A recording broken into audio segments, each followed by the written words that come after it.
Am I the a-hole for not going by my dad's because he always sides with his girlfriend and her daughter? My parents split custody. It's pretty random. Some days I'm home and sometimes I'm by my dad. I'm 15 female. Dad started dating Jane a while ago. Maybe a year. She has a daughter, Mandy, that's 12 or 13, I think. Then they started spending a lot of time at my dad's. They have their own apartment, but they're still always by him. The first time they stayed over when I was there and somehow Mandy ended up in my bed. Her mom has this cot/bed thing she brought to my dad's for her. But somehow I woke up in the middle of the night and she was in my bed. I kicked her out. Then my dad and Jane said that was mean, and I have a fool anyway, so I should share. There's other stuff. I have a chair in my dad's living room I got as a gift. It's comfy, and when I move out, it'll go with me. Well, Mandy always wants to race for the chair. Even when I win the race, my dad makes me let her sit in it because they're guests. So I ended up sitting on the floor because my dad has a recliner, and Jane lays across the couch. So I stay in my room instead. My dad's tried getting me to come out there by them, but why would I have to sit on the floor like a dog? He keeps saying I'm being a difficult teenager, but that's not it though. One time my mom and I went and did some stuff before she dropped me off. She had bought me a blanket that had my favorite team's logo on it. I was excited to sleep with it. Stupid, I know. So she let me take it to my dad's. My dad made me share it with Mandy because it wasn't fair that I got something and Mandy didn't. It's not just the blanket it's happened with. It's anything that I have to share. But if Mandy has something I'd like to use, it tells me it's hers, and if she doesn't want to let me, she doesn't have to. One time Mandy was reading one of my books, and Jane and my dad started fighting. Jane wanted to leave, so Mandy wanted to take my book. But I said no, so she wouldn't leave. My dad yelled at me to just let her have it. They made up, so I got it back, but if they didn't, I would have lost one of my favorite books. My dad and I had plans to go ice fishing. Just him and I, something we've done since I was 7. Well, he brought Jane and Mandy along. All they did was complain. It's too cold. Fish are gross. This is boring. So we left early and he just said, sometimes you have to compromise. When I got home, I was mad. My mom was annoyed and called him and they argued. And he talked to me and repeated his compromising BS. I was supposed to go back to him a few days later, but I decided I didn't want to. I never even spent time with just him anymore anyway, so what's the point in going there? I told my mom, she said it was my choice. So I told him and he said I'm just used to being an only child and I can't be spoiled my whole life, and that I can't run away whenever there's a problem. Well, since then, his family is trying to get me to go back too. Am I the a-hole for not visiting my dad anymore? Now for the top comments. Not the a-hole. Your dad is failing you as a parent. Go back, with your mom waiting, and pack up everything important item you have at your dad's so that Mandy can't get her grubby little hands on your stuff. That's what my mom wants to do too. Right now, he's holding my Switch and saying I'll only get it back when I come over to talk things out. He didn't buy it either. I did. Your father is displaying absolutely disgusting behavior. I am so sorry for you. You shouldn't have to deal with this. Would you be open to going over to talk? To make it seem like you're cooperating so you can get your stuff back. Like go over, talk, get the Switch back, and suddenly pack any other important item that he could hold over you. Then get your mom to pick you up. Huh, no. I'm sure he'd include Jane and Mandy in that talk. Similar stuff has happened before this. He blames me because my cousins don't like Mandy because I don't like her, so they won't either. He has had talks with me before with them literally right there. I can't tell him that I don't want them around when they are right there, as that's kind of rude. If I were you, I'd insist that if they're present, your mom is too. You need a grown advocate who will call out adults on their BS, so that your perspective isn't trampled over as just being a difficult teen. I like this idea. Thanks. Not the a-hole at all. Your dad is prioritizing his new girlfriend and her daughter over your needs and wants. Mandy wants something, she gets it. Your chair, Mandy gets it. Your book, Mandy gets it. Your new blanket, Mandy gets it. Your dad and Jane enable the behavior, and your dad's choices have shown you he doesn't prioritize your relationship with him. I wouldn't want to go somewhere where I am made to feel like a second-class citizen. When your dad asks why you don't want to go over anymore, send him exactly what you have written here. I am so glad your mom supports you and stands up for you. Best of luck, OP. This was my situation with my dad and his wife and her daughter. My dad's wife had made it so bad that 15 years later I have no relationship with him. I couldn't even make a sandwich without having to give it to my stepsister. Run, kid. Next story. Am I the a-hole for telling my stepsister that we're not friends and putting my mom in a catch-22? My 17 female mom moved her fiancé in last year. Not really a fan of the guy, but my dad lives overseas, and my mom cried and kicked up a fuss when I floated the idea of going to live with him. So she promised that if I stayed, my stepdad would have no say over me, and I just had to be polite. Fair. He has 2 daughters, May 17 female and June 15 female. June is fine, we vibe. May's in my grade at school, and the best way to describe her is you'd grown a little if you were told to do a group project with her. She's awkward, not very good in school, and really sensitive about everything. She doesn't have any friends that I know of. So when our parents started talking marriage, May latched onto me like a freaking lamprey, and I can't seem to get her off my back. Before they moved in, I could mostly avoid her at school. She's in lower level classes than me. She kept trying to add and message me on SM, and I just didn't respond. Now that they've moved in, she's just always there, trying to be involved with everything I do, talking my ear off and getting in the way. I train a lot every day for my sports, and since she's not in a very good shape, the parents suggested she go to the gym with me since she expressed an interest. She pestered me the whole time about how to use the equipment and was totally worn out and ready to go when I was only a fourth the way done. I finally had it last weekend when I had a friend over after training to game for a bit, and May invited herself into my room with us without asking. I told her we didn't invite her to hang out and to leave, that she was being rude. She started crying and complained to her dad, who came in and told us to let her play. I reminded him that he can't tell me to do anything for my mom, and to take it up with her, which pissed him off. Later, we all had heavy talk and he said I was bullying May, but I told him that May is the one who inserts herself where she's not invited nor wanted.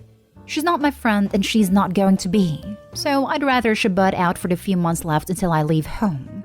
My mom is upset because she's in the middle, and stepdad is making noises about breaking up if she doesn't discipline me. I've told her if she caves, I'm not coming back here while he lives here once I'm out. May has been being a drama queen and crying about it to the point that even June told her to shut up. My mom says May is just sensitive and lonely, but I don't see how that's my problem to fix. Not stay home. None of these problems are yours to fix. The fiancé father threatening to break up is between your mom and him. If he is this upset that he can't boss you around, that should be a red flag to your mom.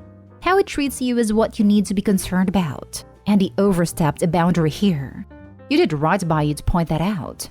Could you be more friendly to May? Yes. But you don't find her interesting and she's inserting herself into your life. She's desperate, clearly. And yes, her problems stem from the parenting she received, so she is just coping as best she can. As someone who has shaken the weird girls off of me in school, I've grown up to regret it. I was harsh for superficial reasons. They didn't fit into social hierarchies in school, and I didn't want to taint my image with my peers by hanging out with the social rejects.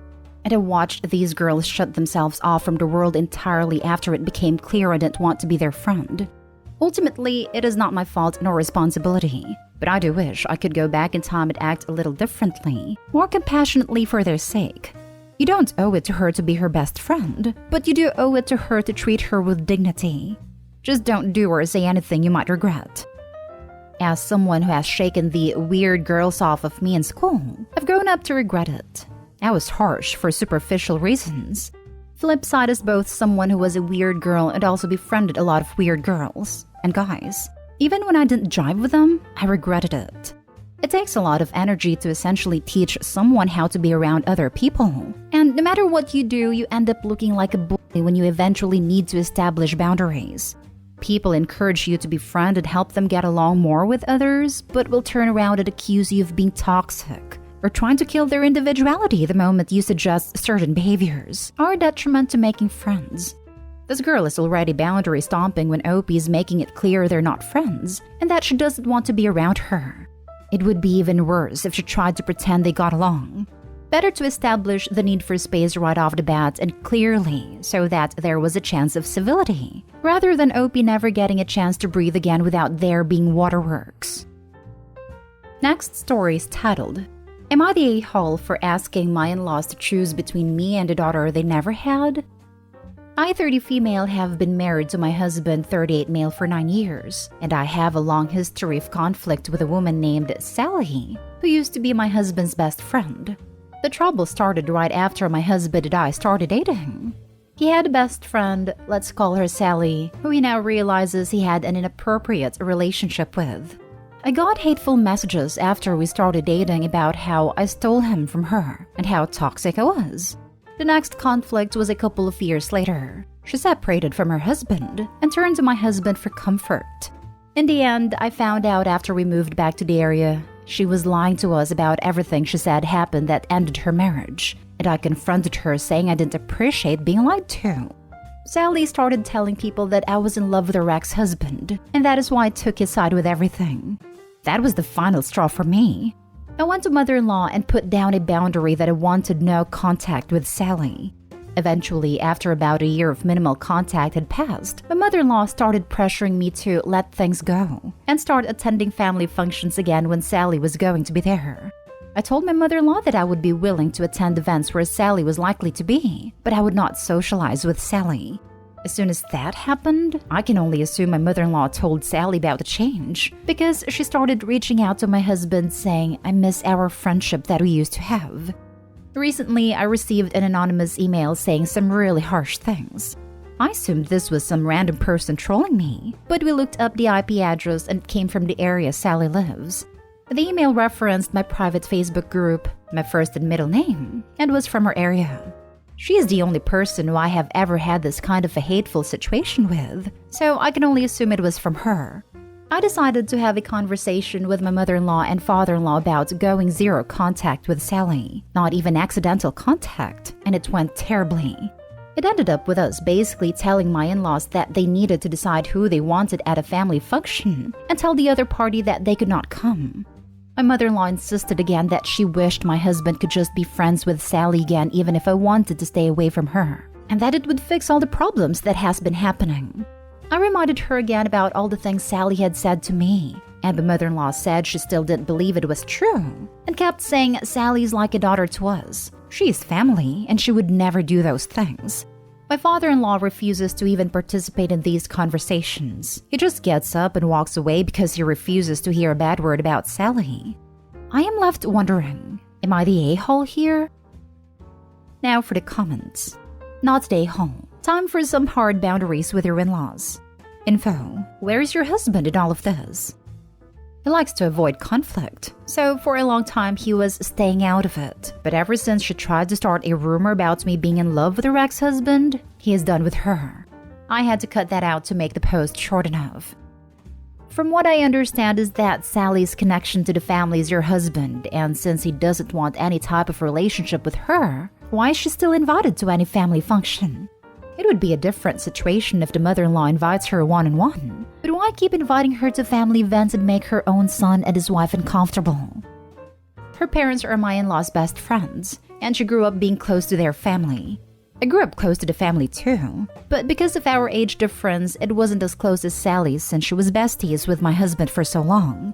She calls them her second parents, and they say she's like their daughter. Sounds like you're up against not just one relationship, but 3.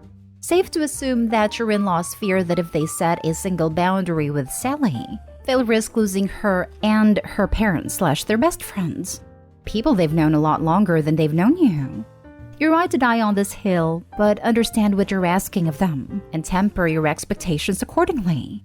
This may result in them sacrificing both you and your husband to keep the peace with Sally's family. That's a good point, and not one I have considered. Thank you for commenting. It helps me look at things from all angles. Last story. Am I the a-hole for defending my grandmother's decision to put me in her will and life insurance as main beneficiary? I, 30 female, have always been really close to my grandma. Even when my aunts and cousins lived with her, we would spend time together, just the two of us. Originally, it was because my own mother, her daughter, was very neglectful of me. But as I got older, we both realized we had a lot in common. I got emancipated at 16, and my grandma was my biggest supporter. As soon as I was able to, I returned the favor and helped her out with whatever she needed. Grocery shopping, yard work, deep cleaning her house. She has very poor eyesight, so can't drive. And after my grandpa died, she needed help. None of my family, aunt, her kids, uncle and his kids, mom and my younger sibling, stepped up. My grandma recently got into an accident. She needed surgery and almost died. Now that she's home and doing better, albeit needs more help than before, she decided to update her will. Originally, the will had half of her money and assets being split between her 3 children, another half split between me, my sibling, and my 4 cousins. She changed it to me and my children receiving about 80%, and the rest of the family splitting the remaining 20%. Obviously, my family's pissed. My mom and me just recently started repairing our relationship, and now she's refusing to talk to me. My aunt calls me daily and accuses me of manipulating a frail old woman, and even went as far as making a report to Adult Protective Services, saying I'm stealing. I defend myself, saying Grandma changed her will and life insurance while of sound mind, and that is her choice. Am I the a-hole? Edit. I wanted to add, I recently got a settlement of child support from my bio father, and my family thinks that I stole that money from my mother. And both this situation and that one proves that I'm manipulating my family for money. I got the child support instead of my mother because I was neglected, and then in and out of foster care before getting emancipated. Grandma was the only person who advocated for me, but couldn't take me in as a child because of her health. Not stay home. It's clear why she has changed her will. These people are just entitled and greedy. Agreed, not stay home. Maybe your grandma could talk to a lawyer and write something about why she chose to leave that amount to you. Not stay home. The child support was always going to be for you being the child in question. Your grandmother will do what she wants. They might contest the will later, but there's nothing you can do about that. I wouldn't argue with them or engage in any kind of discussion with them over this. Talking with them about it at this point can only work against you. Not stay home. She's an adult of sound mind, like you say. You've also worked hard on helping her, and it sounds like you've done that for years. Your mother wants a big payout without doing any of the help. Your grandma isn't letting her get away with that. You haven't done anything wrong, so you're not stay home. My grandma was going to cut my mom out completely, but feels guilty because she feels responsible for how my mom turned out since she raised her. Leaving a small amount for the rest of the family is a smart move. If she left nothing, they could contest it. Enjoy your time with your grandma and cut everything else off. They sound abusive and toxic.